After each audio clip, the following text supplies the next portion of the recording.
¿Cuántos están siguiendo nuestro tiempo? Saben que estamos en los evangelios y me encantan los evangelios, es toda la Biblia, pero en los evangelios particularmente se muestra a Jesús en acción. Se muestra la vida de Jesús, el andar de Jesús.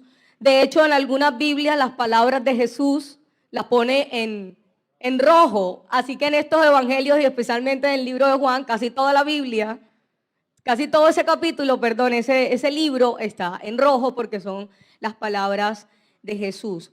Y nosotros como iglesia tenemos una gran misión. Y la gran misión de la iglesia viva es presentar a Cristo.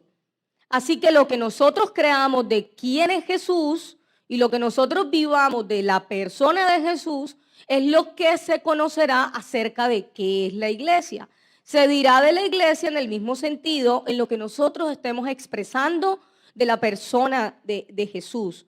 Pero para la época y para la gente de la época en que fue escrito y lo que nosotros leemos a través de los evangelios, que puede ser transversal en Mateo, en Marcos, en Lucas y en Juan, y mucho de lo que leemos en un evangelio lo podemos ver en el otro también. Pero para la gente de esa época, Jesús era alguien que escandalizaba. Jesús fue alguien que confundía según lo que ellos creían. Jesús produjo, por decirlo de alguna manera, una alergia a los fariseos. Los descontroló, les incomodaba la presencia de Jesús. Pero algo que era claro era que por donde Jesús pasaba había una controversia, había una revolución. Por donde Jesús pasaba, él no era indiferente. La gente andaba boquiabierta literalmente por lo que empezó a ocurrir con la vida de Jesús. Se dice incluso que el sermón del monte, los religiosos de la época, para ellos fue un antisermón, porque ellos el sermón que daban eran de las leyes de Moisés, que se debe comer, que se debe vestir, realmente lo que no se debería hacer. Y Jesús da un sermón de lo que se debería hacer para la vida eterna, y eso para ellos era completamente contrario. Entonces, por eso para los fariseos Jesús fue llamado usurpador, revoltoso, un demonio, un espíritu maligno, porque iba muy en contra, por decirlo de alguna manera, de las formas del legalismo que ellos habían establecido en sus pueblos. Y realmente, así como Jesús, cuando nosotros nos vamos al plano de esta tierra, uno empieza a ver personas, o a lo largo de nuestro camino uno empieza a ver personas que uno dice, oye, ¿y este como de qué estará hecho? Porque hay personas que dan una sensación de, wow, hay personas que dan sensación de qué fe, qué esperanza, personas que dan sensación de, wow, cómo ha avanzado en la vida, aún cuando le han faltado dos extremidades. Y vemos personas que generan una sensación de pensar, ¿por qué tanta fuerza? ¿Por qué tanto valor? Pero en la palabra de Dios vemos uno que hace disruptivo todo eso, y fue Jesús, porque Él encerró todo lo que para nosotros puede estar dentro de una gran palabra que ahorita Cristian lo mencionó, y es asombroso. Y este mensaje del día de hoy se llama Asombroso Jesús. Jesús se muestra realmente, y cuando yo leo y ahorita la señora Blanquita nos hablaba de parte del Señor y decía, wow, cómo no maravillarnos ante la presencia de Yeshua, la presencia de Jesús. Y en los evangelios se empieza a hablar y empieza a mostrar un Jesús que realmente, si tú lo lees, lo que produce el Espíritu Santo al leer los evangelios en mí es maravillada, asombrada, pensar, pero ¿en qué cabeza cabía lo que cabe en la cabeza de Jesús? Cuánto asombro al poderlo leer, tanto poder manifestado, al poder ver la vida de Jesús. Y vemos que Él no solo fue un hombre bueno, Él no solo fue un tipo bueno, Él fue un hombre asombroso, Un hombre y es y sigue siendo un hombre vivo en mi vida, en la vida de cada uno de los que está acá, asombroso y maravilloso. Algunos de los hechos asombrosos de él, porque toda la palabra contiene, y en el Nuevo Testamento especialmente, lo maravillado y la obra y la vida, y desde el Antiguo Testamento, cuando ya se hablaba del que iba a venir, en el Nuevo Testamento de su vida, de su obra, de su resurrección y la obra luego de los apóstoles, pero podemos ver algunos, estos no son todos, tal vez son los que hemos estado leyendo en el libro de Juan, que yo no sé qué producen en tu corazón, pero creo que es el igual asombro que despierta el Espíritu Santo que está despertando en esta congregación. Sabes que cada libro trae un propósito y por eso nosotros como comunidad no lo leemos las palabras sueltas. Esa es la razón por la cual el tiempo a solas viene de leer un libro continuamente, porque hay un propósito en cada uno de estos libros. Entonces el libro de los evangelios, el centro realmente de la Biblia no soy yo, no son nuestras necesidades. El centro de la Biblia es la obra y la búsqueda de un Dios por nosotros. Entonces vemos acá, voy a pasearme por algunos de esos hechos asombrosos que ocurrieron con Jesús. El primero, y fue con el que comenzó esos grandes milagros, y fue ese que ocurrió en la boda de Caná. En esa boda de Caná ocurrió algo asombroso. Y saben ustedes, ya yo sé que hemos leído y no me voy a detener en cada uno de esos, sino en los que me llamaba mucho la atención.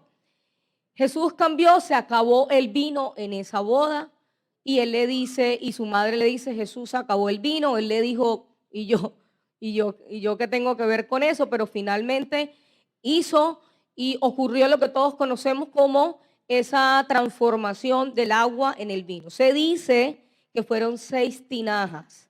Yo de curiosa, porque me llamó la atención, 6 tinajas. En cada tinaja, unos 3 cántaros, dice, o sea que eran 18 cántaros.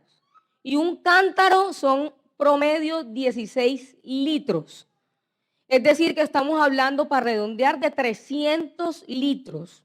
Una botella de vino espumoso y champaña de la que dan en los quinceañeros tiene 750 mililitros. Es decir, con ese vino tomaron casi, de una botella sale promedio, salieron casi 400 botellas. Eso no se fue un milagrito ahí como venga y que daría la duda de que tomó 400 botellas, hizo ahí un cuento rarito para hacer creer que era un milagro. 400 botellas. De una botella para un quinceañero toman promedio 3 o 4, o sea que alcanzó para 1,200 personas más. Eso fue una cuentica que hice ahí, a mí me gusta el número. A mí me gusta el número, a todos les sacó el número. Tomaron 1,200 personas. Eso fue para ellos el primer milagro de Jesús. Allí empezó a despertar. ¿Y este quién es? ¿Y esto qué es? Asombroso, es disruptivo, rompe la mente de cada uno de nosotros esto que está haciendo este hombre. Pero también ocurrieron otros, como otro asombroso poder que se muestra en ese evangelio, y fue Jesús camina sobre las aguas. Allí también saqué la cuenta.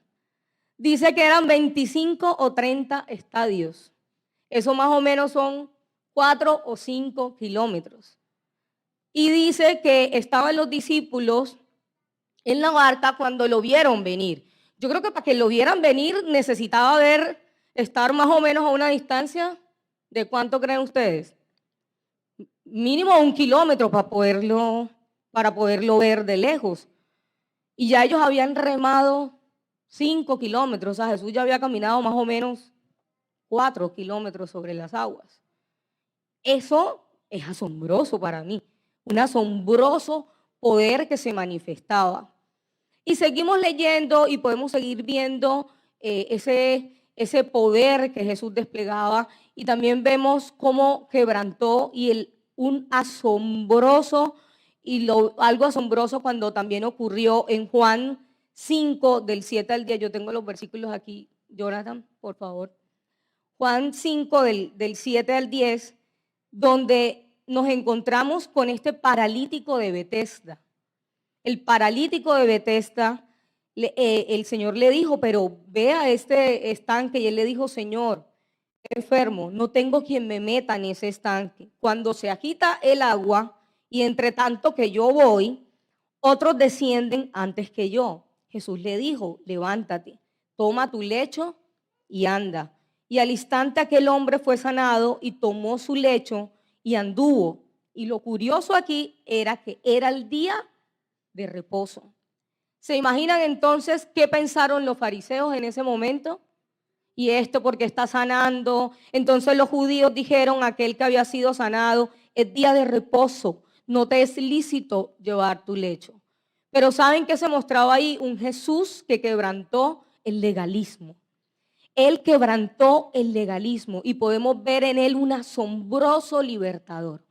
Jesús liberó a todo ese pueblo por donde iban de las costumbres que no se podía hacer el bien en el día de reposo, no se podía sanar en el día de reposo, pero ¿qué era más importante para Jesús? Las personas, era traer el reino de los cielos, no era más importante las formas que sí eran en ese momento. Era una religión que se vivía y Jesús vino a traer una verdadera vida que fue la vida de él en medio de este pueblo. Entonces vemos algunos hechos totalmente asombrosos en el libro de Juan. También la asombrosa compasión con el alimento de los 5,000. Ahí no me tocó sacar cuenta porque ahí dice que fueron 5,000. La asombrosa compasión de Jesús. ¿Y por qué fue compasión? Dice que la gente venía de seguirle y que se habían sentado y él los miró, él los vio. Yo imagino que él pensaría, tienen hambre, tienen sed, ¿qué les vamos a dar de comer? Una asombrosa compasión de parte de Jesús hacia la vida de ellos. Eso lo podemos leer en Juan 6, del 11 al 14, donde dice, y tomó Jesús aquellos panes y habiendo dado gracias, lo repartió entre los discípulos. Todos conocemos este pasaje, pero lo voy a traer acá. Y los discípulos, entre los que estaban recostados, asimismo de los peces cuanto querían. Y cuando se hubo saciado, él le dijo a los discípulos, recojan los pedazos que sobraron para que no se pierda nada. O sea, aparte de todo, sobró. De lo que multiplicó con los 5 peces y los 2 panes, sobró. Pero allí lo que nos muestra es esa asombrosa compasión realmente de Jesús. Y dentro de todas las que pude traer, porque son muchas, y la Biblia y los evangelios están llenos de todos esos hechos de Jesús y de la vida de él, pero uno último y que para nosotros es el centro de nuestra vida cristiana y fue la asombrosa entrega de Jesús, el asombroso amor con el que ese versículo que debe ser la palabra para nosotros aquí de los versículos de la Biblia que debe estar arraigado en nuestro corazón con mucha fuerza, que es Juan 3:16. Y dice, porque de tal manera amó Dios al mundo, que dio a su Hijo unigénito, para que todo aquel que cree en él no se pierda, mas tenga la vida eterna. Y todo esto lo traigo para sostener el por qué ese asombroso Jesús, que cuando empecé a leer estos evangelios, empezó a ocurrir como algo al interior, a pesar de que conocemos esto, conocemos estas historias, conocemos tal vez algunos ya se las cuentan a sus hijos, pero cuando dejan de ser solo historias y empezamos nosotros a sentir y a reconocer, es que ese Jesús va conmigo, ese es el Jesús que vive en mí. Entonces Jesús, yo tengo la esperanza y vivo confiada de que cuando Jesús pasa por mi vida, cuando Jesús se involucra en un asunto de mi vida, todo puede cambiar, todo puede acabar, cosas nuevas pueden comenzar. Ahorita cantábamos, todo acaba y todo puede empezar. Cuando empezamos a ver que eso no solo hace parte de la historia de la Biblia, de la historia de ese pueblo, sino que ese es el Jesús que vino a vivir conmigo, el Jesús que cuando yo le reconozco en mis caminos y lo reconozco a él como el Señor de mi vida, es el Jesús que está. ¿Qué pasaría cuando nosotros vivimos con esa conciencia de que en la situación que esté, cuando yo lo llamo a él, él no va a resolver las cosas como nuestra cultura las resuelve, jamás? Porque lo mostró en los evangelios. Jesús no resolvía las cosas como todos las resolvían, porque la sabiduría de Dios era superior, la sabiduría de Jesús era completamente opuesta a lo que las realidades mostraban. Entonces, realmente,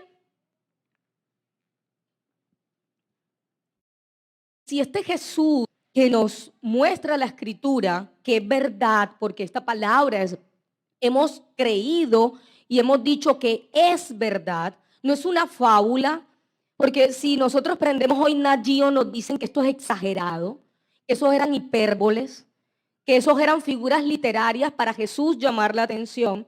Eso es lo que nos dice la ciencia.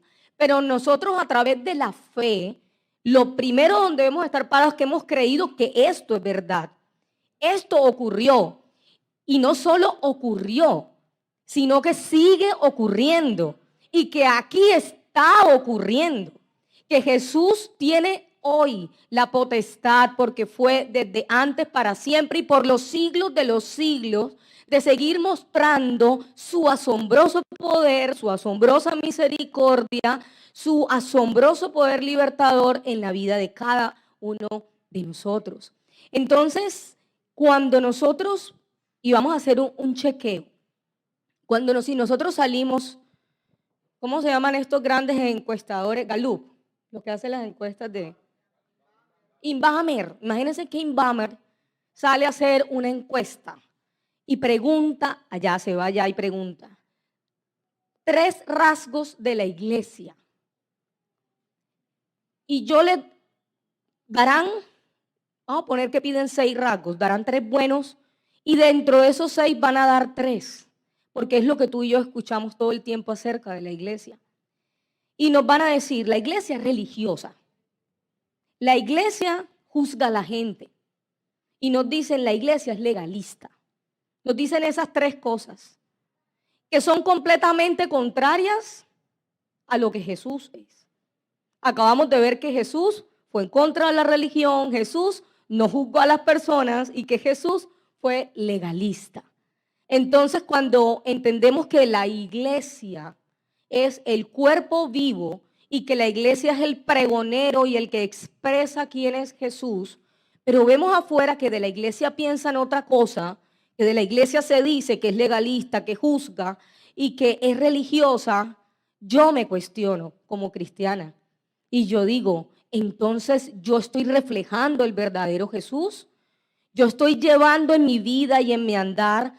¿Será que yo estoy llevando al verdadero Jesús? Porque yo soy la iglesia, tú eres la iglesia, somos la iglesia del Señor, somos la iglesia del Señor. Y cuando la gente o cuando se vea la iglesia del Señor, de esa forma nos están viendo es a cada uno de nosotros la manera en la que hemos presentado a Jesús. La gente va a basar sus experiencias de vida de acuerdo a sus experiencias de vida que hayan tenido con la iglesia, lo van a relacionar directamente con Jesús, porque se piensa de Jesús como una religión. Entonces, ¿qué pensaban los fariseos? Que eran las formas. ¿Qué pensó y qué pensamos nosotros hoy? Que la verdadera vida cristiana no está sostenida en unas normas o en unas reglas, que la verdadera vida cristiana es, y la vida cristiana real, es cuando nosotros estamos reflejando y cuando estamos procurando llevar una vida como la llevó Jesús.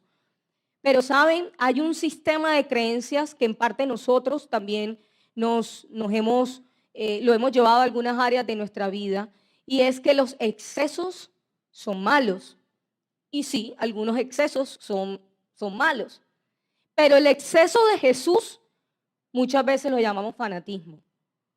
O sea, el exceso de, no, pero en ese asunto, en todo queremos meter a Jesús. Es que en todo, en la vida del cristiano, debe estar Jesús. No es fanatismo meter a Jesús en todos los asuntos. ¿Y saben de dónde aprendemos eso? Porque uno se pregunta, oye, pero Jesús, ¿de dónde aprendió tal sabiduría? Jesús, ¿de dónde aprendió tal poder? ¿De dónde lo aprendió Jesús? ¿Dónde aprendió a hacer milagros? ¿Dónde aprendió Jesús a hablar como hablaba, a tener la sabiduría que tenía? Y dice la palabra en Juan 5:19 que Jesús les dijo, les aseguro que el Hijo de Dios no puede hacer nada por su propia cuenta. Solo hace lo que ve hacer al Padre. Todo lo que hace el Padre, también lo hace el Hijo. ¿Ustedes se imaginan qué veía Jesús del Padre? Lo que Jesús veía del Padre, iba y lo hacía en el día a día y en su caminar. Es decir, que en todo, dice, les aseguro que el Hijo de Dios no puede hacer nada. O sea, nada de lo que él hacía. Por eso dentro de las disciplinas de Jesús estaba buscarlo todo el tiempo. Cuando hoy nosotros lo buscamos todo el tiempo, y se los digo a título personal, en algún momento decía como que ya me estoy como pasando. Y puede que los que afuera te digan, te estás como pasando. Buscar orar en la mañana y también pretender orar en la noche. Ir a la célula el miércoles. Y entonces te llamas el jueves también va. Y aparte vas el domingo. No es como mucho. No te estarás volviendo como fanático. Nadie que tenga un exceso de Jesús en su vida, nadie que tenga un exceso de Jesús en su vida se estará haciendo daño. Jamás. Necesitamos un exceso de Jesús en nuestra vida, porque Jesús vivió un exceso del Padre en su vida.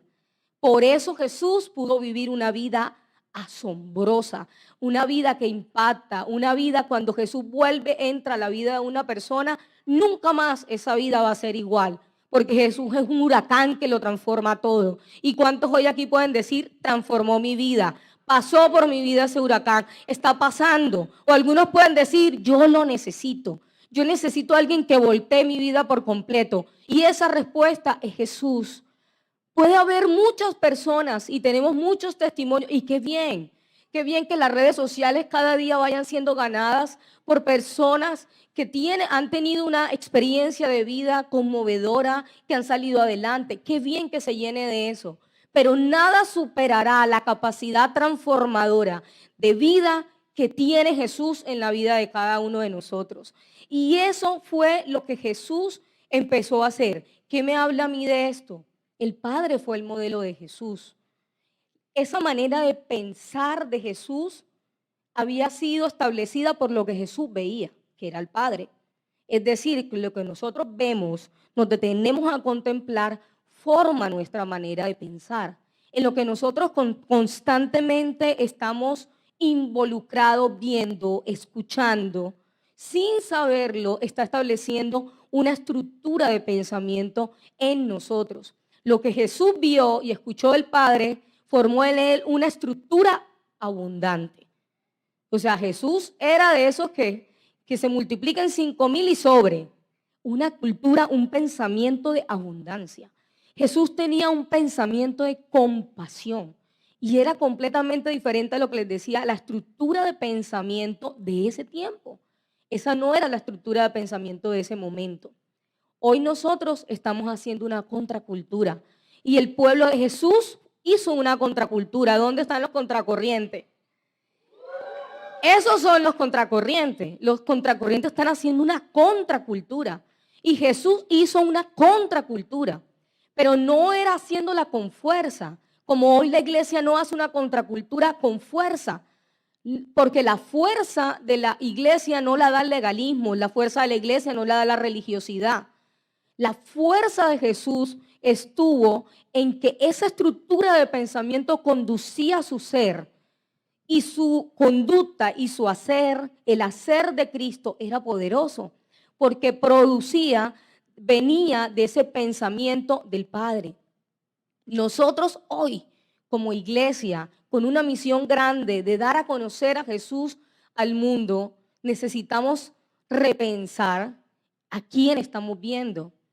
¿A quién estamos viendo? Porque lo que hace poderoso esta vida cristiana no son nuestras formas. Lo que nos hace poderoso no es eso, lo que nos hace poderoso es traer a Jesús al centro de esta vida. Porque Jesús fuera de esta vida es religión. Pero siendo Jesús el de nuestras vidas, el Señor de nuestras vidas, hace esto una verdadera vida cristiana. Entonces veíamos que Jesús tenía ese modelo que había formado su cosmovisión. Y a mí me enseñaba esto, yo veía ¿Cómo la cosmovisión se forma en casa entonces? ¿Qué es lo que más ven nuestros hijos? A nosotros. Entonces la cosmovisión de quién es Jesús, ellos la tendrán de nosotros. La cosmovisión de la vida, lo que piensan acerca de los demás, lo tendrán ellos de lo que vean en nosotros, como ellos vean que tratemos a los otros, porque la palabra nos enseña que eso forma la verdadera cosmovisión, la forma lo que tú estés viendo. Entonces, cada uno, y esto deja allí como un punto en revisión para cada uno de nosotros, y es que el asombroso Jesús que se revela la vida de cada uno y que transforma también la manera de pensar para que nosotros podamos conocer la perfecta voluntad de Él, también dependerá de lo que nosotros estemos poniendo nuestros ojos. Para Jesús fue determinante ponerlos en el Padre. Nosotros hemos determinado ponerlos en Jesús. Jesús los puso en el Padre y nosotros al ponerlos en Jesús los estamos poniendo en la Trinidad, en el Padre, el Hijo y el Espíritu Santo. Pero nosotros hemos determinado ponerlos en Él en todo. Así como el Padre dijo, como el Hijo dijo, yo no hago nada que no vea hacer al Padre, que nosotros determinemos ser aquellos que no hacemos nada que no veamos hacer a Jesús. Pero ¿cómo que Jesús en todo? Saben que la palabra de Dios nos muestra el pensamiento de Jesús en todos los asuntos de nuestra vida. Lo que pensó Jesús de los negocios, lo que pensó Jesús del matrimonio, lo que pensó Jesús de los jóvenes, de los niños, lo que pensó Jesús acerca de los sentimientos del corazón, lo que pensó el dinero. Así que la palabra de Dios sí tenemos herramientas a través del Espíritu para nosotros conocer qué piensa Él en todos los puntos. A mí particularmente me pasa algo y quiero traer esto como a la práctica. Y yo veo la estructura del ser humano, y esto era como una visión que Dios me ponía como un conjunto de gavetas. Y que yo puedo tener toda una gaveta ordenadita y por allá algo desordenado, o una gaveta muy desordenada y el resto muy ordenadas. Y lo que el Señor me traía a mí y particularmente me pasa cuando yo tengo un consumo alto, por ejemplo, de redes. No estoy atentando contra las redes porque yo las uso. Cuando tengo un consumo alto de redes, en algo empieza a haber como un desorden de mi pensamiento. Y empiezo a pensar puntual, dependiendo de lo que esté consumiendo. Pero sabes que mucho de lo que consumimos que nos desordena la cosmovisión. Porque procuramos tener una cosmovisión como la de Jesús. ¿Y esa la da quién? La palabra de Dios. La cosmovisión bíblica solo la da la Biblia. Pretendemos tener una cosmovisión bíblica, pero esa se formará en la medida en que yo esté viendo eso y viviendo eso. Pero cuando yo alimento mi vida, y cuando le decía que a mí me ha pasado, que de repente yo me hallo diciendo, ¿por qué estoy pensando contrario a lo que sé que dice la palabra de Dios? Y empiezo a identificar que como que se me desordenó un pensamiento. Eso pareciera como raro, pero sabes que Jesús está ordenando tus pensamientos cuando lees la palabra de Dios. Cuando tú lees la palabra, está trayendo un ordenamiento a tus pensamientos. Lo que tú piensas de los demás, Jesús empieza a decirte, míralos y ámalos. Pero cuando tú de pronto desvías, empiezas a ver una cultura que dice desquítatela, véngate. Ahí es cuando digo que hay situaciones en las que depende de lo que uno consuma, como que le desordenan el pensamiento. Le desordenan, yo empiezo a llenarme un pensamiento, el éxito no es el dinero, pero cuando empiezo a ver, y sabes que mucho de lo que consumimos despierta en nosotros, yo a veces me pongo a ver, supongamos que tú estás en una cuestión de peso y empiezas a ver Sacha Fitness todos los días, te despertó la frustración, la baja autoestima, por poner un ejemplo. Si yo estoy estableciendo una manera de criar a mis hijos conforme a la palabra de Dios, yo trato de alinearme y de buscar esas influencers, coach, que me ayuden a que pueda funcionar y no se me distorsione el pensamiento conforme a lo de la palabra de Dios. Y en eso nosotros tenemos que ser muy intencionales, porque el Padre no hacía nada, el Hijo no hacía nada que no veía hacer al Padre.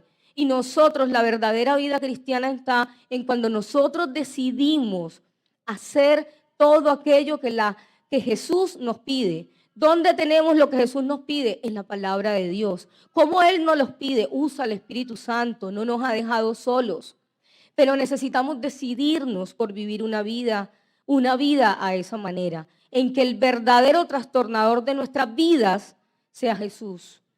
En que nosotros seamos altamente vulnerables a que Jesús nos toque y nos transforme, pero no hacernos altamente vulnerables a nuestra cultura, porque nosotros somos contracultura.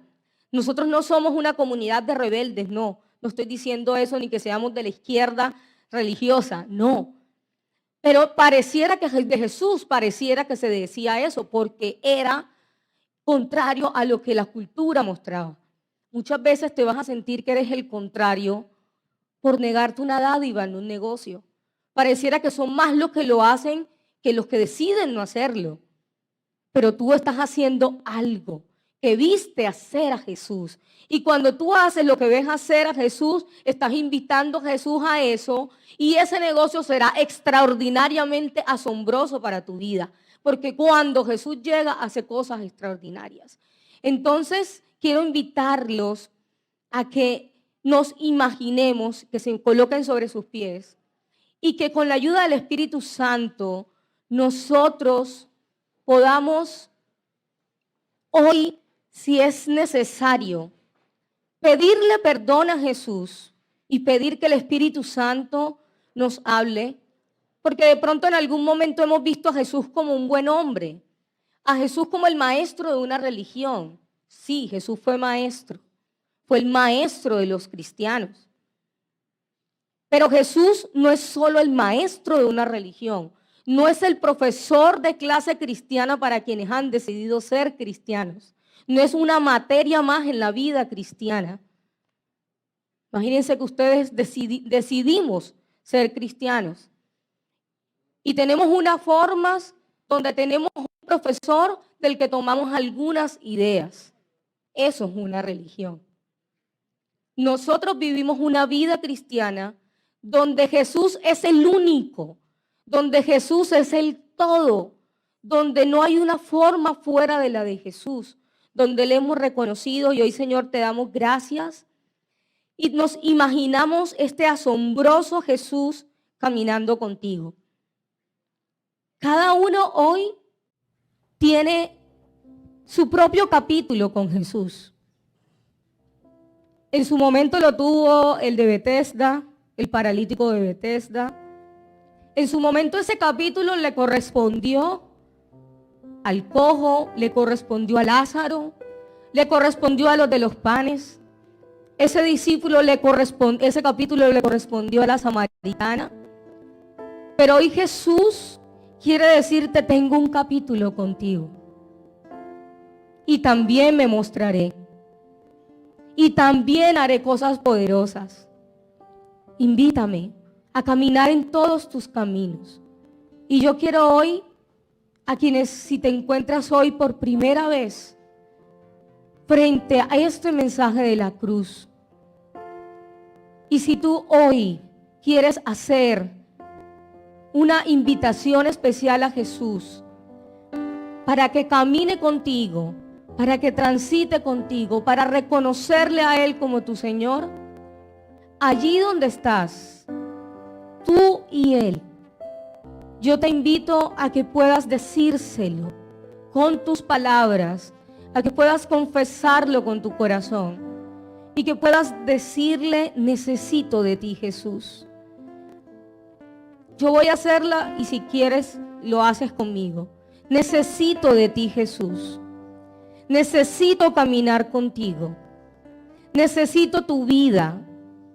Necesito tu presencia. Reconozco que en mis caminos tú eres necesario. Ven y tómame de la mano. Te reconozco como mi Salvador. Te reconozco como mi Señor. Quiero llevarte en mi andar. No quiero soltarme de tu mano.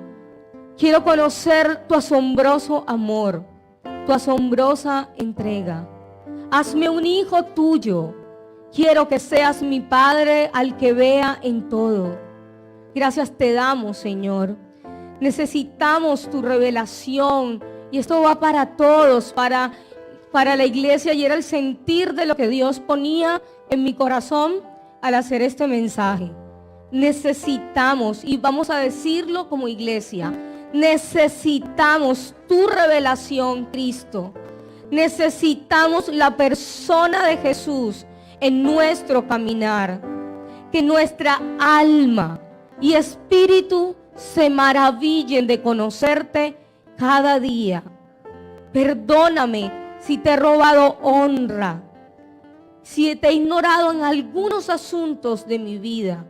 Este es el momento para que quien sienta que por un asunto de su vida y en algunos asuntos ha ignorado a Jesús, que pueda decirle: perdóname, yo quiero traerte a ese asunto también. Quiero que tú estés en todos los asuntos de mi vida. Iglesia, pidámosle al Señor que haga rebosar la copa de su presencia en nosotros. Queremos ser una comunidad de excesiva presencia tuya, Señor. Rompe esquemas de pensamientos de que el exceso de Jesús puede ser fanatismo. Rompe religiosidad, rompe legalismos en medio de nosotros y permítenos ser una comunidad hambrienta, una comunidad continuamente con sed de tu presencia, donde la copa rebose, y que cuando la copa rebose en medio de nosotros, el mundo entero conocerá al verdadero Jesús, a la iglesia verdadera, el autor y consumador de nuestra fe. Haz rebosar ríos al interior de nosotros, a rebosar mi copa, y decláralo. Tú puedas decir como en la palabra estaba escrito: rebosa mi corazón, rebosa mi corazón. Pon tu mano en tu pecho en señal de esa copa, que tu espíritu esté rebosando. Haz rebosar, Señor, mi espíritu, que mi copa no esté escasa, llénala. Y si sientes que hay vacío en tu corazón, que tú dices: ¿cómo buscaré a Jesús si lo había conocido y me aparté? ¿O cómo buscaré a volver a Jesús si siento que pequé? ¿O cómo volveré a buscar a Jesús si no sé cómo hacerlo? Sabes, Él es tu buscador. Él sale a tu encuentro. Si no sabes cómo hacerlo, solo dile que te busque, que Él te hallará. Porque dio la vida por ti y porque ha salido al encuentro de cada uno de nosotros por gracia y por amor. Y también ha salido al encuentro del que se cree que no es digno. Hoy tú le puedes decir: mi copa está vacía. Cada uno sea honesto con el Señor y mire cómo está su copa de Jesús. De qué están llenos sus pensamientos, de qué está llena mi mente, de qué está llena mi manera de ver la vida. ¿Dónde aprendí lo que sé? ¿Dónde aprendí a tratar a otros? ¿Dónde aprendí acerca de la vida? ¿Dónde lo aprendí? Y hoy le puedas decir: Señor, quiero aprenderlo de ti. Quiero conocerte. Queremos conocerte, Señor. Queremos rebosar en nuestro interior. No quiero ser escasa. Yo le digo al Señor: no quiero ser escasa.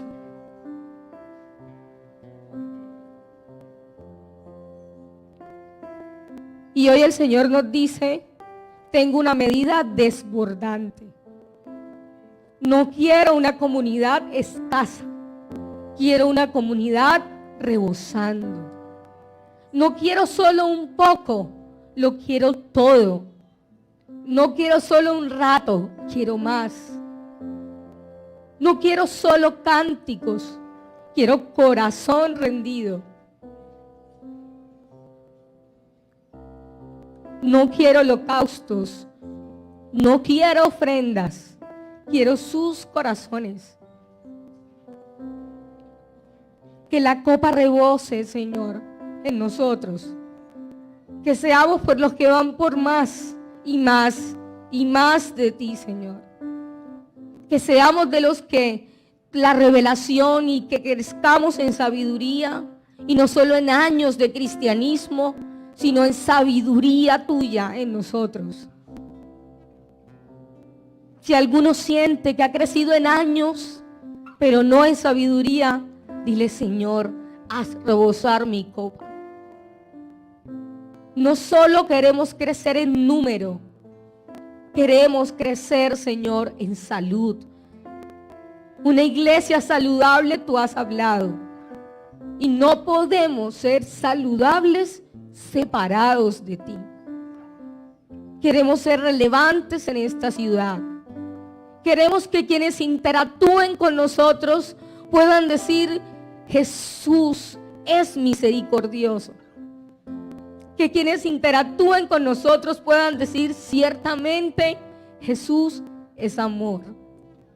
Que quienes estén con nosotros puedan decir: cierto, Él es poder.